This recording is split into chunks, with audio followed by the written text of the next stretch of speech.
1914 থেকে 2019 বা এই যে 2020 সারা ওয়ার্ল্ডে একটা মিস্টেরিয়াস পরিবর্তন আসছে। একটু খেয়াল করি, খুব মনোযোগ দিই পার্টটা, এটা লাস্ট চ্যাপ্টার হিস্ট্রির। একটা মিস্টেরিয়াস পরিবর্তন আসছে। আমরা দেখছি যে একসময় মানুষ ঘোড়ায় চড়ে সফর করতো, এখন মানুষ ট্রেন প্লেন পারলে উড়ে যাচ্ছে মানুষ। একটা সময় আমরা চিঠি লিখতাম, চিঠি পাখি নিয়ে যাইতো, এখন মেইল টেইল সব চলছে র্যাপিড স্পিড।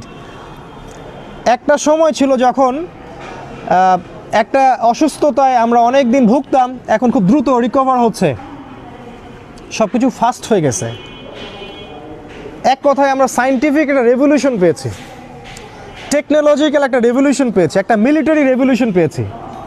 সারা বিশ্ব এগিয়ে যাচ্ছে, এটাই আমাদের স্লোগান। আমি শুরুতে একটা বিষয় নিয়ে কথা বলেছিলাম, এপিস্টিমোলজি এবং আইসোলেশন।